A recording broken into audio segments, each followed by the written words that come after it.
we have Dr. Christopher Hammonds, who is the director of the Center for Law and Liberty and a professor of government at Houston Baptist University. He teaches courses on constitutional history, political philosophy, and presidential politics.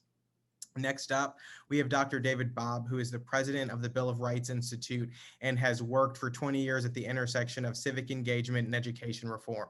Having taught courses in American politics and public policy in the history and political science departments of Boston College and Hillsdale College, he was also the founding director of a national civic education program for high school teachers at Hillsdale. David has designed online educational programs used by more than 500,000 participants and is a nationally recognized proponent of civic education that engages the hearts and minds of students.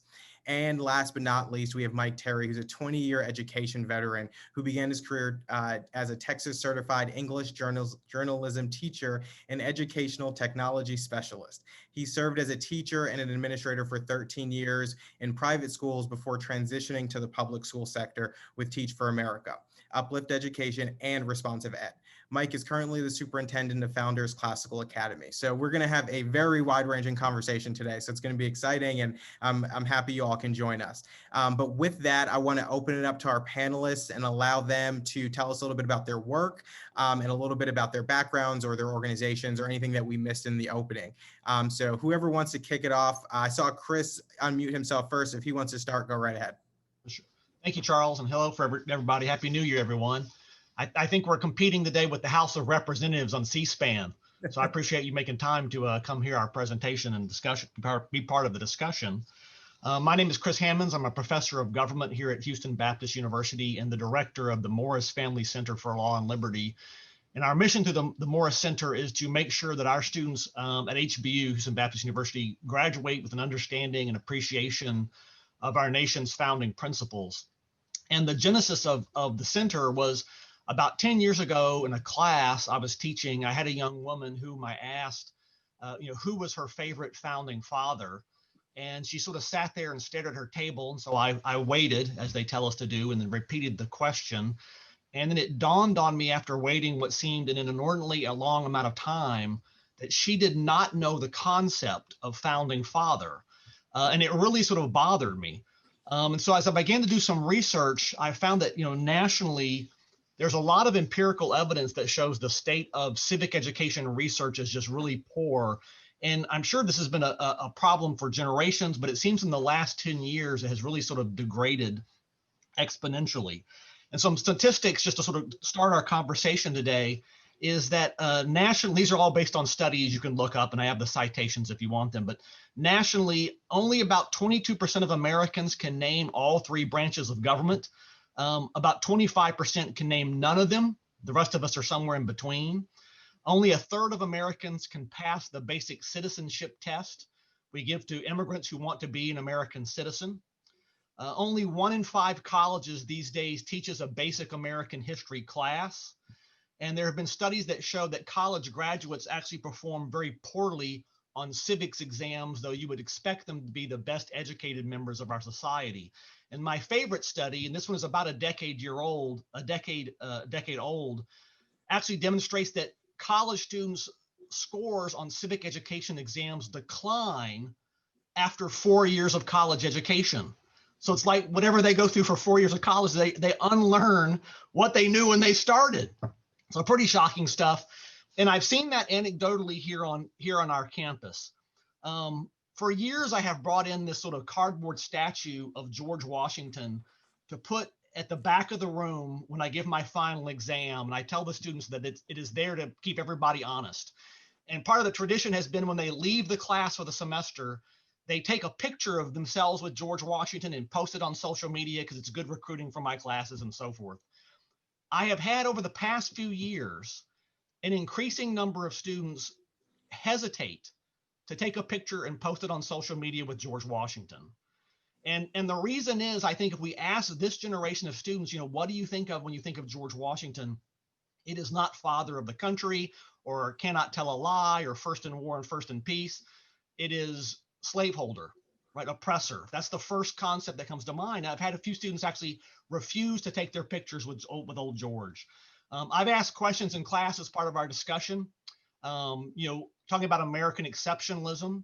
what can we do to keep America being an exceptional country going forward? And I recently had a student ask, was America really that great to begin with? Like, that's the sort of pushback I'm starting to see.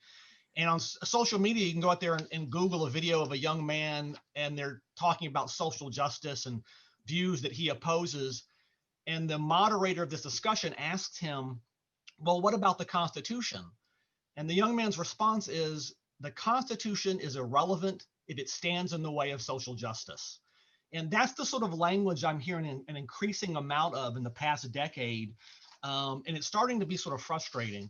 I'll share with you what I think is the problem, and then I'll turn it over to my colleagues here who can address it as well. But part of it is just a function of the way we teach this stuff. You know, that we have one semester to teach civics in most schools. Matter of fact, most states only require one semester of civics education at the high school level. So there's a lot to cram in there, and it's hard to cover in a 15-week section of the course. What I see happening is there is competing demands in that 15-week section of time, or even a year, to include all the content that a lot of different groups want included in a basic civics course. So everything gets sort of balkanized, right? There's no longer this common American narrative of history that kind of starts with the Pilgrims and goes forward. There's no common set of principles that we teach our young people. Instead, what we get is narrative stories of different oppressed groups and the struggle between them and their oppressors. And that is sort of what has become competitive for the time in the classroom. And I think sort of the best example of this, and I'm sure it will come up today, is probably what you've heard of, this project called the 1619 Project. And I'll give you the shorthand version of it, and we can talk more in depth about it as we go. But quoting from the opening paragraph of that project, here's the intent. The goal of the 1619 Project, a major initiative from the New York Times, is to reframe American history by considering what it would mean to regard 1619, which is the year when the first enslaved Africans were brought to North America, as the year of our nation's birth. Right? So to basically do away with 1776, the narrative of that story and the principles that come with it, and reframe the teaching of our country's history. And so what's happening is the basic civics that we would think instrumental to basic citizenship has a competitor and is being eroded at most secondary education schools and definitely in the higher education level. And I'll stop there. I'll turn it over to Dr. Bob. Why don't you pick up from here and then wait for Mr. Terry. Thank you, Chris, and thank you to Charles and the Good Policy Society for the opportunity to join you all. I heartily concur with the diagnosis of the problem that you just laid out, Dr. Hammonds. My name is David Bob. I serve as president of the Bill of Rights Institute. Our job at the Bill of Rights Institute is to redress those problems. When I was driving into work this morning, our offices are located in Arlington, Virginia, just across the Potomac River from our nation's capital. I saw the statue honoring those who fought atop Mount Iwo Jima. That common narrative of struggle and sacrifice, of inviting students not only to know these things as they come to through careful acquisition of content, not just memorization of dates and names, but to understand what it means to be a historically conscious citizen, and also to take those things into their heart. You know, first you have to know something in order to be able to love it. And what we've done tragically over the last number of generations is erode that common narrative that Professor Hammond spoke to. The Bill of Rights Institute exists to support a national network of high school and middle school educators. We work with 54,000 strong, 4,000 of them in the state of Texas.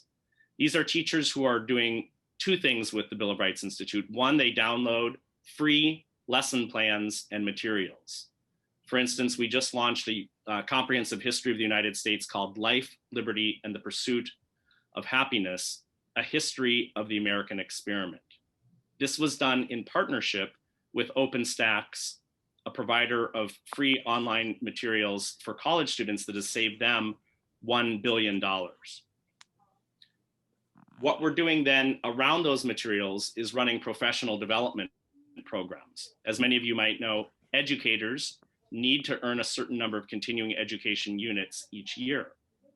Professor Hammonds has been one of those terrific faculty members who come before teachers, ask them to pull open not their textbook that the state has provided, but a primary source document, and to read it carefully and to reflect on what it means, to know how to explain it to young people in language that they can understand. So that rather than asking, how can we create social justice warriors, our question is, how can we create those who are committed to thoughtful patriotism?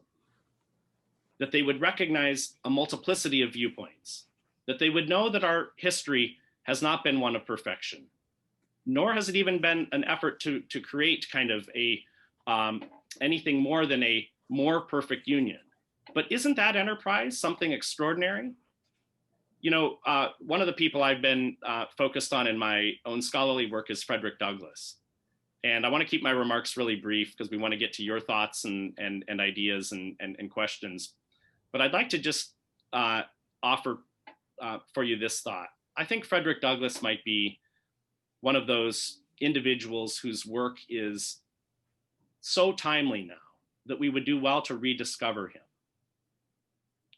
When Douglass was escaped from slavery and had to forge a new path as a free man, he fell in with a group of people that believed, much like many of those students who are wavering on the brink of wondering, is there anything worthy of our esteem, our confidence in the founding of the United States? Douglass's answer, as he discovered with William Lloyd Garrison early in his career, was no, there's not. Nothing at all. The Constitution is a blood-soaked covenant. It's evil. We can have nothing to do with it and nothing to do with the hurly-burly of politics. In order to get rid of the institution of slavery, we have to pursue a different course entirely. But then Douglass started to read. He sat down, read through the correspondence. He read through the Constitutional Convention. He came to a very different conclusion, and he reversed his opinion in the late 1840s, really coming into the early 1850s. And oftentimes the Douglass that you see quoted is that early radical Douglass, the more mature Douglass, and he is one who escapes all kind of political labels of today. He was that kind of a thinker. But the more mature Douglass came to this realization that the Constitution justifies our esteem. It was a glorious liberty document. That did not mean that there had not been grievous injustice done before to people like Douglass himself, those of African descent who were enslaved. But it did mean that the United States founding held out the hope, the promise, the goal that we could strive for. And I think it's that picture that we need to recapture and put at the heart of our civic education, put at the heart of our history education. We've been really thrilled at the Bill of Rights Institute to see one big difference between teachers and academics. Whereas many academics, I'm a political scientist by training myself, are very dug in and might be committed to a kind of woke activism in their classrooms. Teachers know the importance of unity. Many of them got into the teaching profession because they love their country, they love freedom. We have to give them a reminder of why and give them the support, befriend them, create non-adversarial relationships that recognize that many of the teachers do not wish to politicize the classroom. And as much as we can support and uphold that work, we'll be able to get to millions of young people across the land. Awesome. Thank you, David. Michael, you can go up next.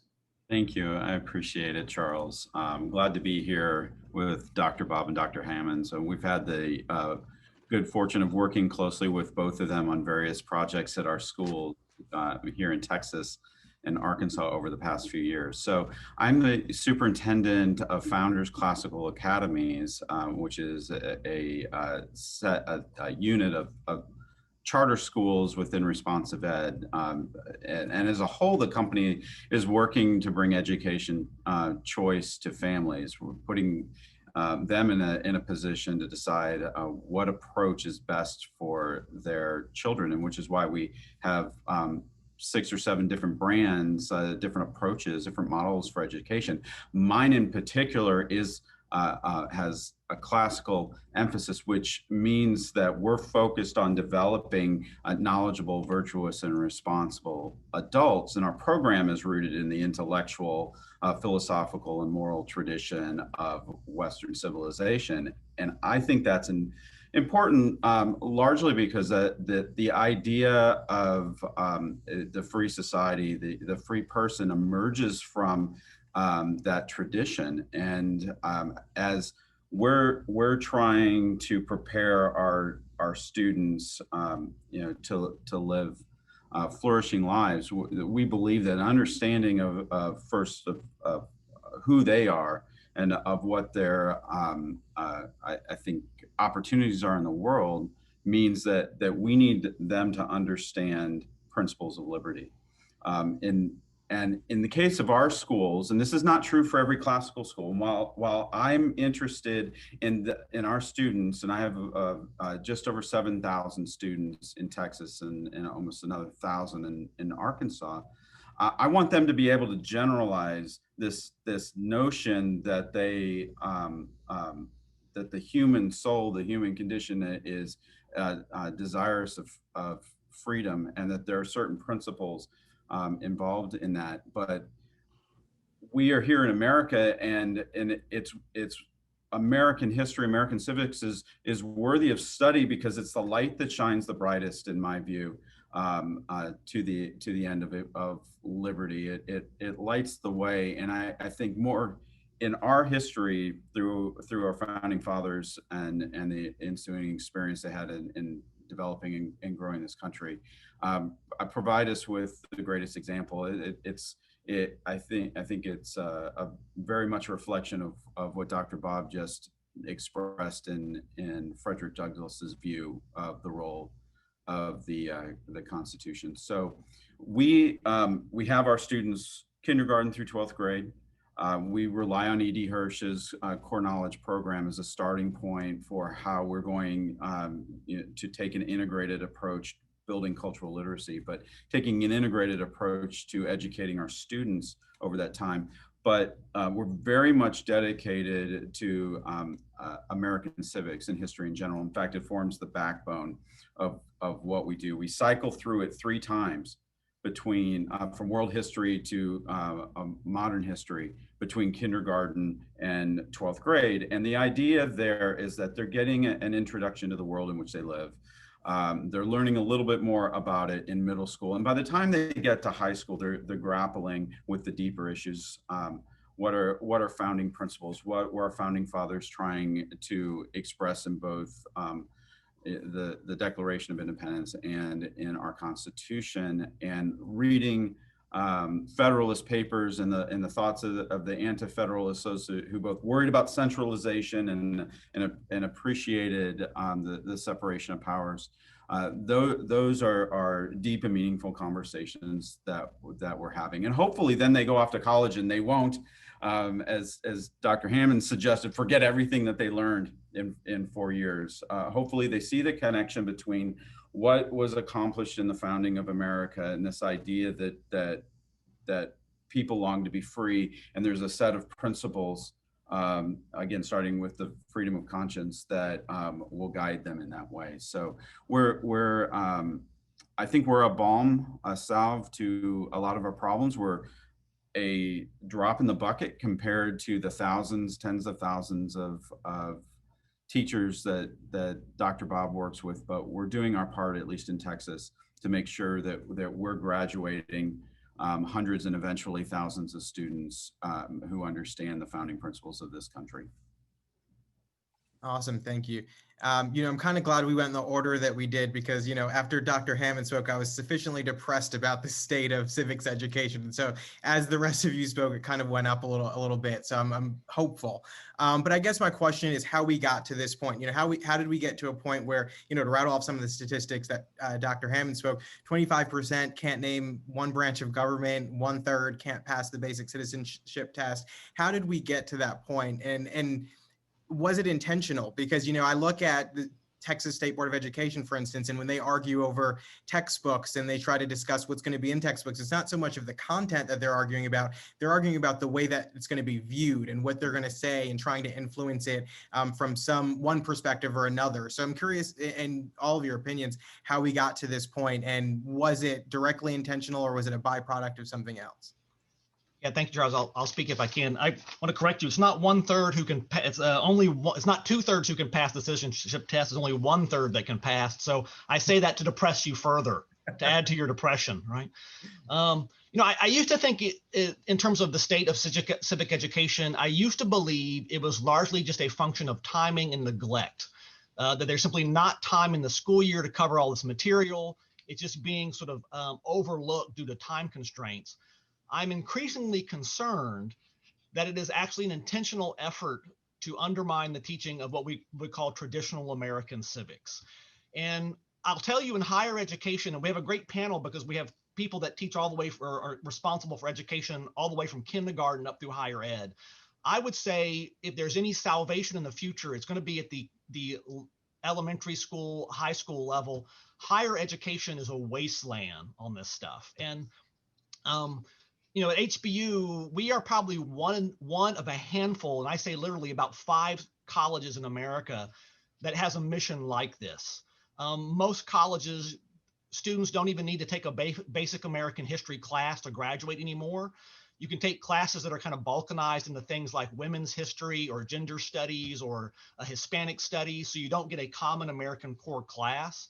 You can even graduate in most colleges with a major in history and never take a basic American history class. And so what I'm seeing is there's this sort of worldview, and HBU, we have a very different worldview than you would get in most schools. There's a worldview in academia that is in sort of the philosophical parlances they refer to as critical theory. And the idea is that you try to take people's views or principles and deconstruct them, that's the term, and sort of tear them apart.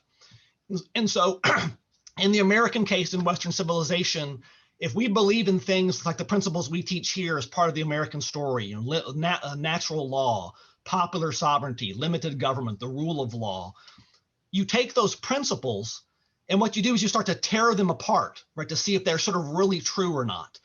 And those principles then get replaced with sort of other principles. And so this critical theory concept comes out of Europe, and the night after the Second World War, comes to the United States, and the institutes of higher education are basically full of these people who take this sort of deconstructionist approach of tearing down these sort of fundamental principles. The idea is that they don't exist, right? And so when people say we're going to think critically about whether or not the United States is an exceptional nation, what that really means in higher education is let's tear the country down, right, and show how these principles are false. And so you wind up getting things like the 1619 Project, which comes out of an affiliation with the New York Times and a woman who's driving the project and it's already sort of rampant in higher education, but taking that concept of sort of questioning, undermining the principles of our country and now pushing it down to the secondary and elementary levels. And so out of that 1619 Project, there is curriculum being developed that is offered on their website that some states like California and New York have begun to adopt, which now begins to sort of teach students a very different version of American history. And it teaches things like, and I'm just again quoting from the 1619 Project. This is what I did over Christmas break, was to read all the curriculum so I could be depressed and drink a lot of alcoholic eggnog right during the new year. But here's some things, and these are direct quotes. Our founding ideals of liberty and equality were false when they were written, right? So not particularly helpful. The American Revolution was fought to defend slavery as opposed to liberty and that sort of thing. And that American capitalism has its roots in the plantation. And so when you start to impugn these sort of founding principles in that story, then you start to look for something to replace it with, right? And you start to see how this starts to work. Well, if capitalism is inherently bad because it's based on evil principles, it needs to be replaced. And that's the sort of the driving force behind all this is really, in my opinion, a deliberate effort by a small kind of but radical group of people to sort of undermine the narrative of American history to replace it with something else. And unfortunately, it's sort of gaining traction. I mean, it's already rampant in colleges, and you see that in social media and that sort of stuff, but it's starting to gain traction in the secondary school levels and elementary school levels as well. And that really concerns me for the future of the country. And Dr. Bob and Mr. Terry, I'll turn it to you. Yeah, Dr. Bob, if I can just jump in briefly, and I'll be brief, and because I want to hear what you have to say on this. One of the clues that you have that this is intentional is and maybe Dr. Bob can tell us when this happened, but when what we called in the K-12 level the study of civics, the study of history, shifted to what we now refer to as social studies, which is really an academic look at the movements, the statistical movements of people over time, and the conditions that may or may not have caused those things. And that was a disturbing change. Of course, we refer to our instruction as instruction in civics and history. But I think that it absolutely is intentional. I think that the desire to suppress individual freedom, desire to expand government oversight and control, to suppress free market economy for particular gains of particular groups of people, I think is personally, I think is what's behind all of this. And we're resisting that movement at the K-12 level by relying on support from people like Dr. Hammonds and Dr. Bob to help guide us in a proper way of helping students understand the historical development of our country. But I think the evidence is there in front of us that this was very much intentional and planned. I hope after COVID is done and we're able to resume meeting in person, that all of you will avail yourselves of the opportunity to visit one of the schools within Mike Terry's network. The work that he's done as superintendent and that the team there at Responsive Education Solutions has done is magnificent. Every year for the last 8 years now, the Bill of Rights Institute and Responsive Ed have celebrated Bill of Rights Day at Founders Classical in Louisville. And to have your faith restored in what it means for a high school student to take in these ideas and not just parrot them back, but to come to a deep internalization. Each year there's an essay contest that's part of or not really an essay, it's an essay contest that the school runs for the juniors who are reflecting on American history. The student who is selected gets up in front of a good-sized crowd and recites the reflection. This year it was, as I've had the pleasure of seeing all of these over the years, they're really strong. Now, I think you're absolutely right, Mr. Terry, that the social studies move to that idea has been very deleterious. It was about 100 years ago. The National Council for the Social Studies, the largest organization for such teachers, just turned 100. Social studies basically makes the Declaration a dead letter and the Constitution a living document. And it flowed from the thought of progressives with a capital P, people like Woodrow Wilson. When Wilson was an academic before he was president, he posited that the Declaration of Independence was horse and buggy. You know, all that stuff about rights, about the nature of government being to protect people's rights to life, liberty, and pursuit of happiness that were endowed by our Creator. Wilson thought that stuff was about as reliable as belief in a unicorn. And that's exactly what John Dewey said, another one of these progressives. What are they trying to progress to? Well, it's really about progression beyond the founding principles.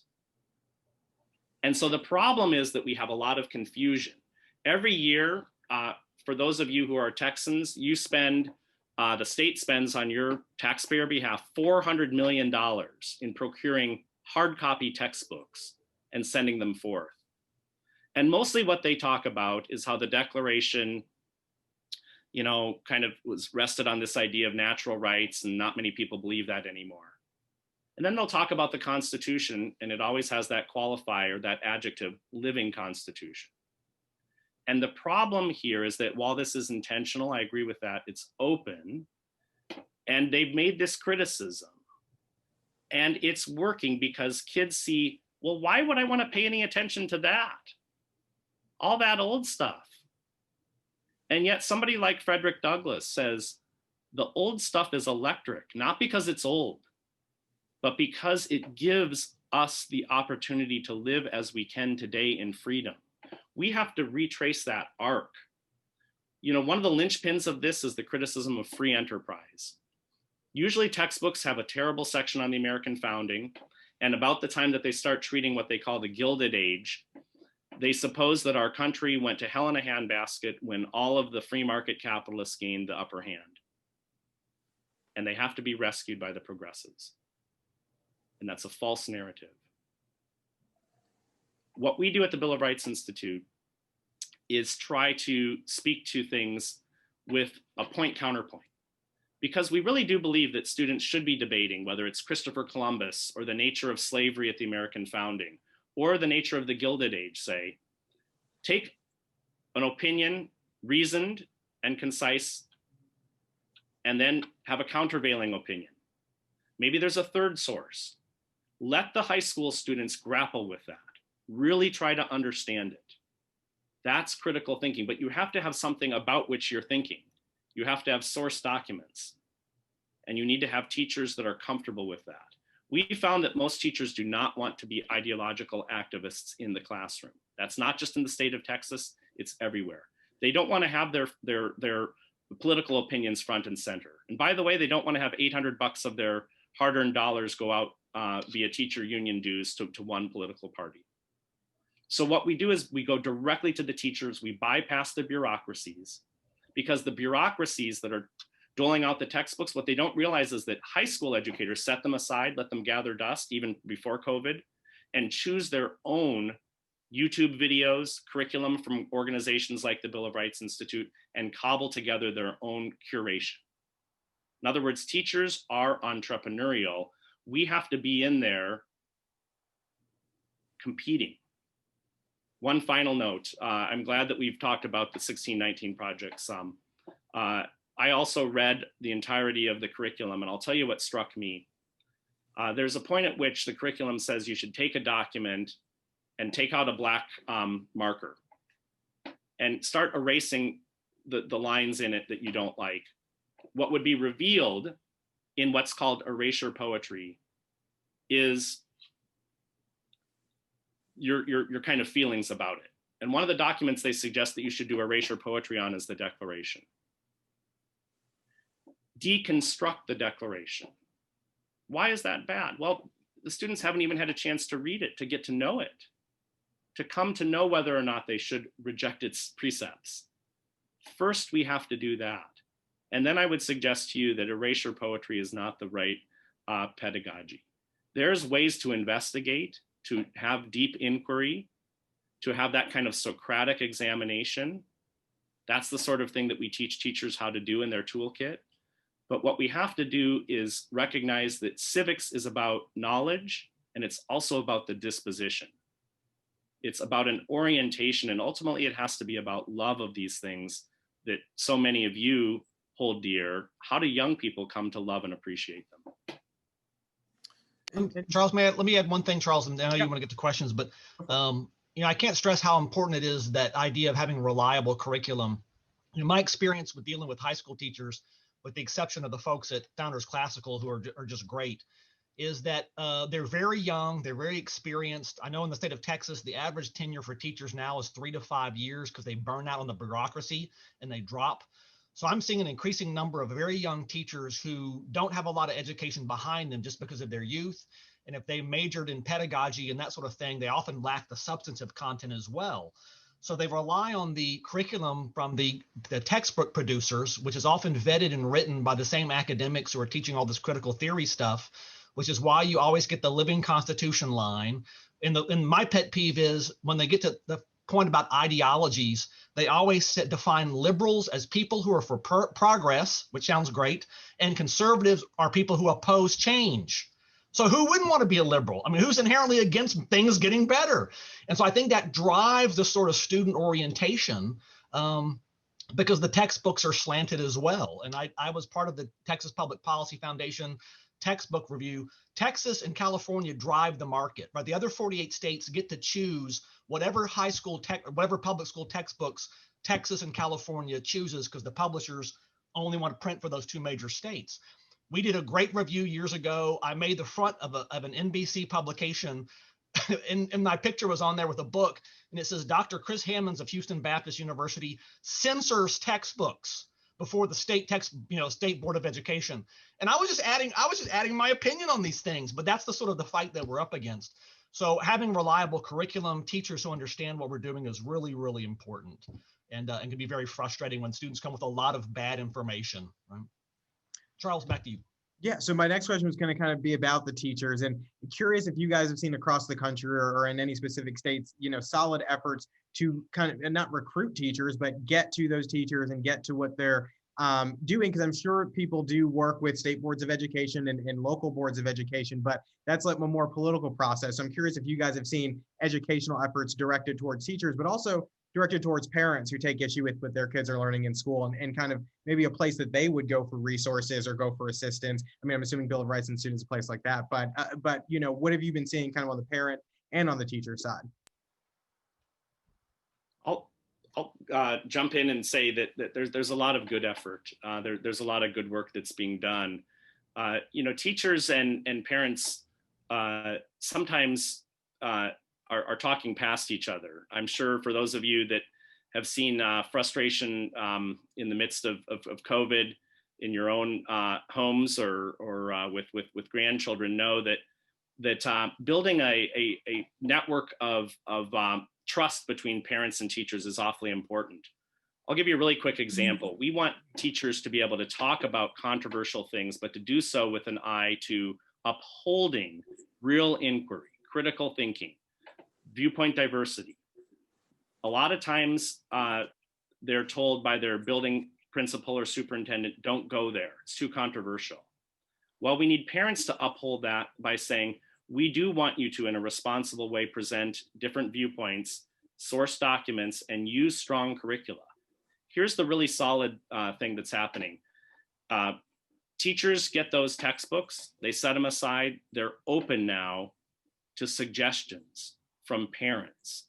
They're open to review from school board. Teachers want that autonomy to be able to choose what they're teaching from, and the high school grades, whether they get a textbook or not from the state or district, they teach what they want to.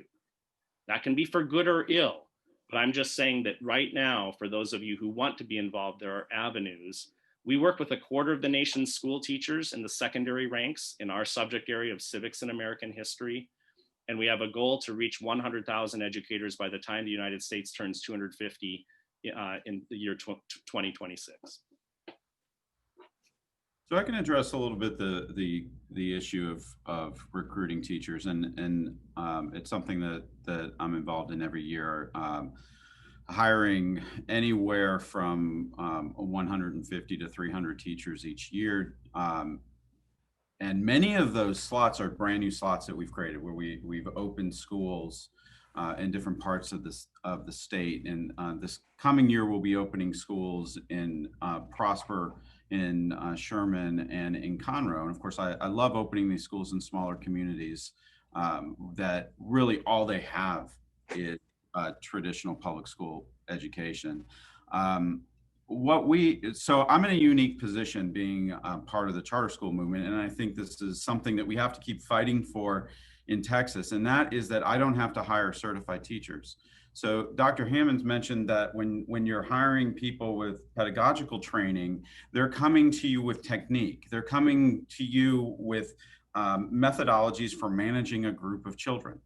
They're not coming with content knowledge. I'll jump over to English language arts for a moment and say, in addition to the cessation of teaching sound American civics, we've also stopped teaching literature in schools. And the reason that we've stopped teaching literature, not my schools, I would love for you to see our lit list. I think you would be impressed.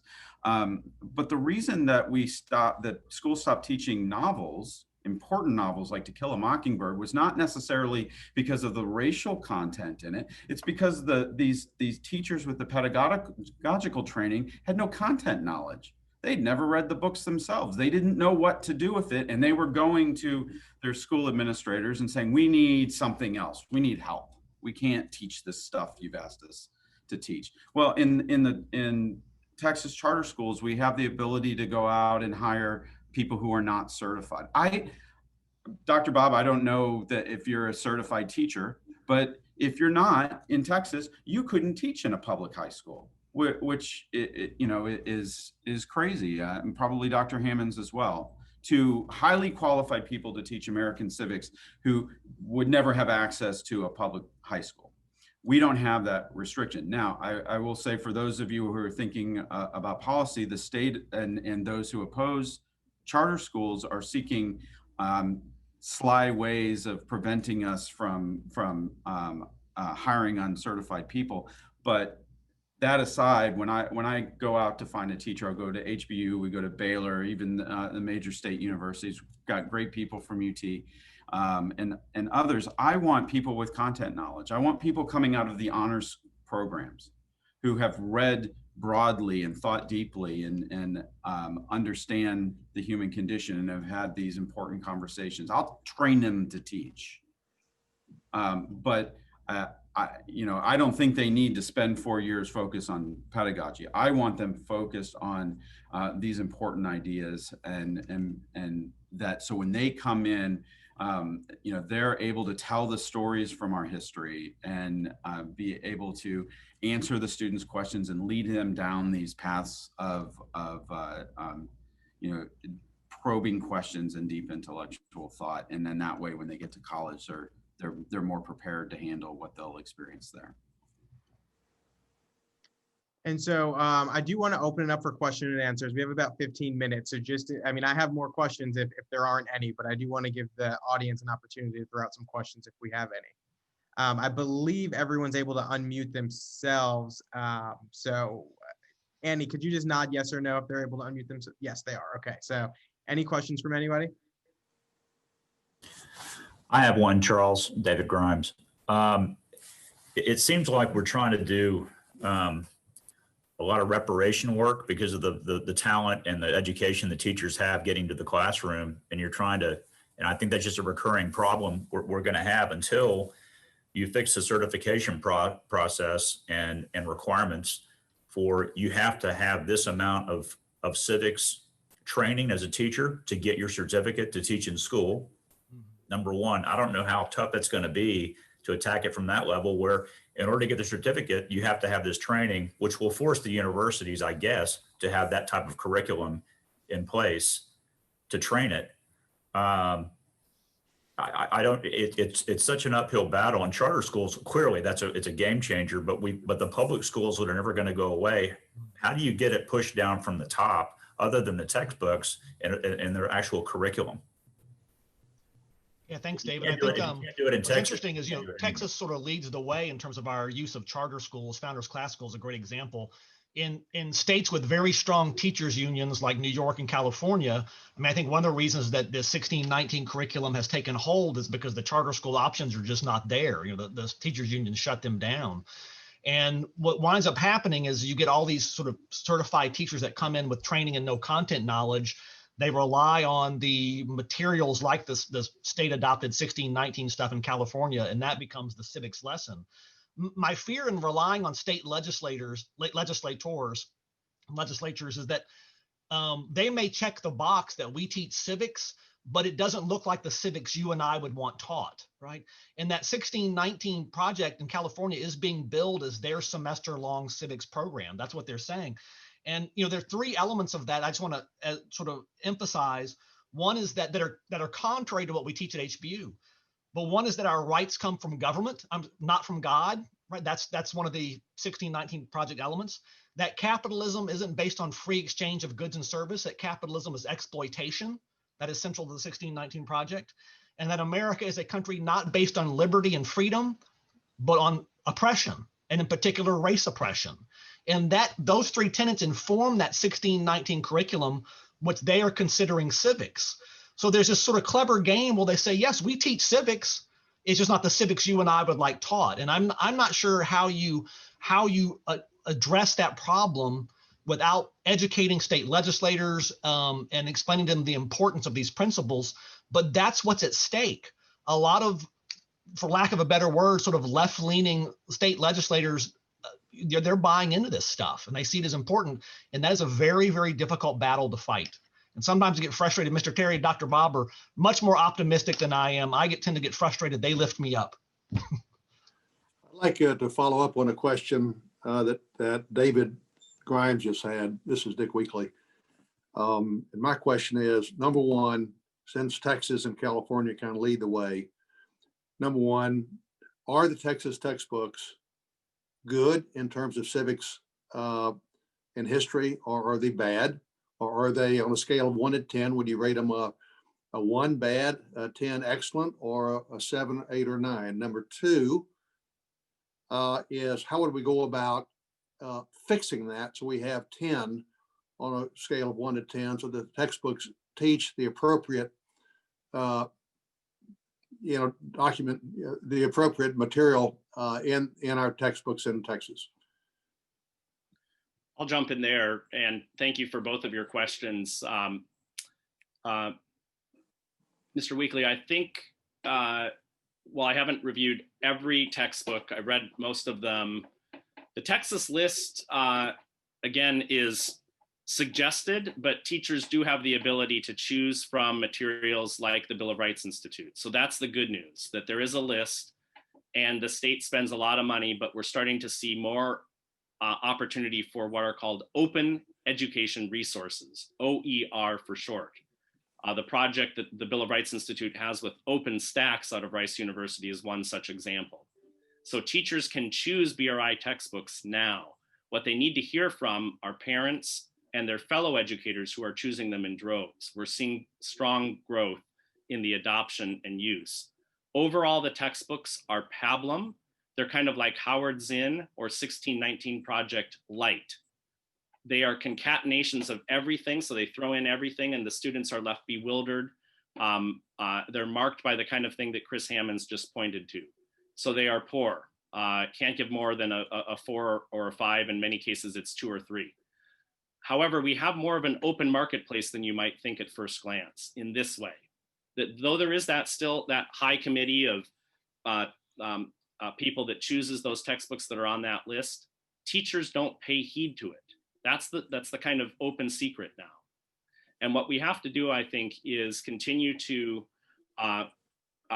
tear down that idea that there should be that official list. I don't want, if it was offered today, and many governors have offered this, would you like BRI to be the preferred curriculum for all teachers across the state of Florida, for example?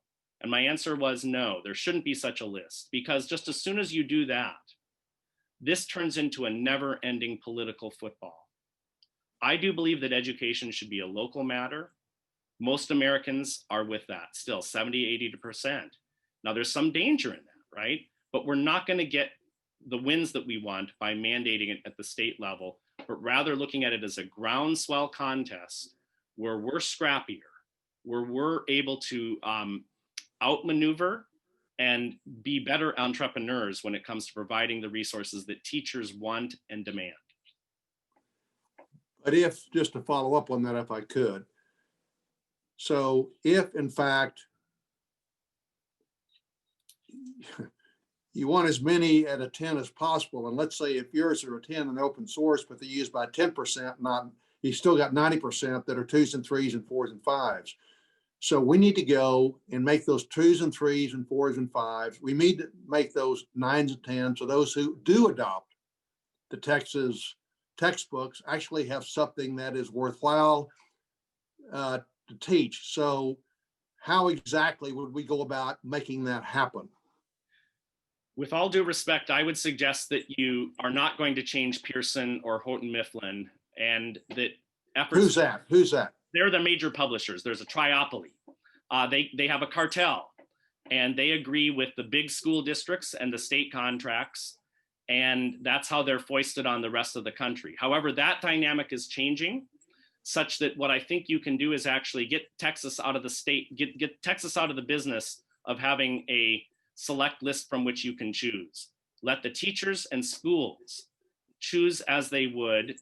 And then when we have the $400 million spend on behalf of the state out of there, what you're doing then is localizing that decision so that Midland can choose textbooks. We work very closely with the Midland Independent School District. They're going to choose a lot different than the Austin School District. We shouldn't have a one size fits all.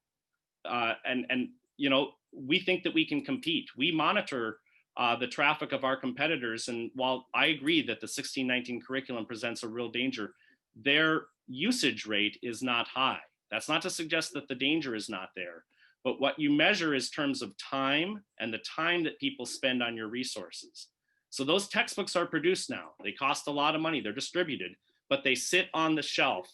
The teachers are not teaching from them. It's the cartel that is benefiting, the Pearsons of the world, and the people who are making those decisions in the bureaucracies. The teachers have decided that they're crummy. I just want to push back on that a little bit because I don't understand the analysis.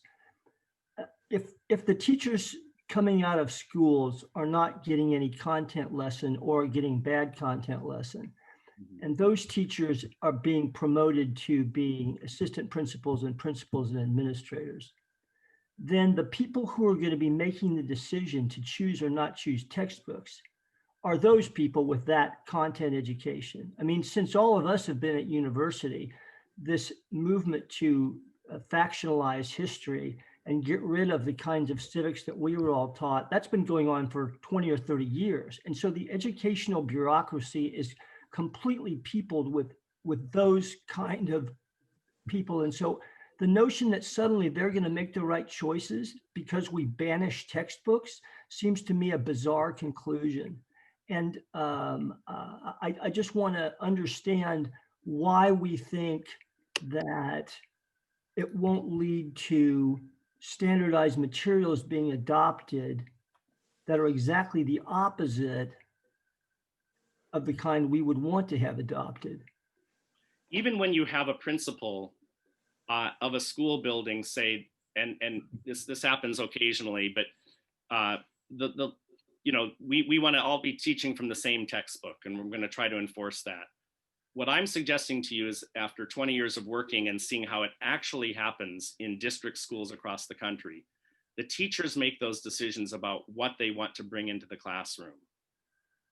And yeah, you're describing the teachers who are making those choices as people who are 3 or 4 years out of school and who all have the wrong education. So the odds are they're going to make the wrong choice. Some of them may make the right choice occasionally, but for example, if you leave this up to the Houston Independent School District, you're writing off Houston. You might get Midland or Waco or San Angelo, but you're writing off Houston and Dallas and any major city that's controlled by a massive educational bureaucracy with a set of schools in a lot of communities that have exactly the opposite values that you're proposing. But to suppose that the Pearson textbook is going to be, that's mandated for Houston, is going to be any better. What I'm saying is that we have a fighting chance going forward when we can say, let us continue to look at the leverage point as the teacher and the parent nexus. So that what you're doing is putting the pressure at that point, because if it's from the Houston ISD, we work with the Houston ISD, I agree with you completely. It shouldn't be, one, these districts are too large, right? They're just too large of a bureaucratic entity to be effective in educating young hearts and minds in the way that we want. But I understand your point. I'm just suggesting that going forward, we need to bust up the cartel-based system and get back to a place where teachers and communities are choosing those textbooks, because it hasn't made a bit of difference that Texas textbooks, they're bad, but they're a lot better than a lot of other states. But we're not getting the civics and history that we want from those textbooks. That's just not happening now. I understand, but Dick Weekly's question was, what can we do to make the textbooks 7s, 8s, 9s, or 10s? It seems to me that this is not an either or question.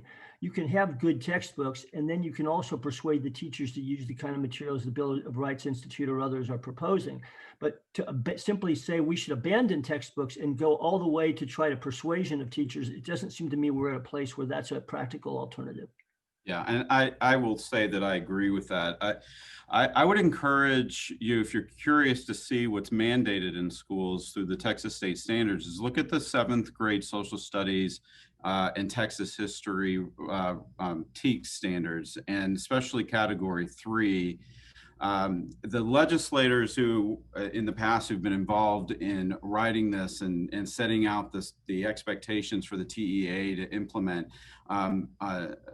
thought about exactly what you're saying. The reason that the textbooks are marginally better in Texas is because we've in the standards requires the standard 7.14a says to identify how the Texas Constitution reflects the principles of limited government, republicanism, checks and balances, federalism, separation of powers, and popular sovereignty. So schools at the very least know their kids are going to get questions on this issue. Now, how they frame those issues is another story. But in my view, and while I hate to suggest this because I hate a top-down approach to just about anything, the mandate to provide for education for Texans is written into the Texas Constitution. So I respect the role that our Texas government has to play in it, but I think there's a level of advocacy that has to happen for those who can influence the standards to beef them up.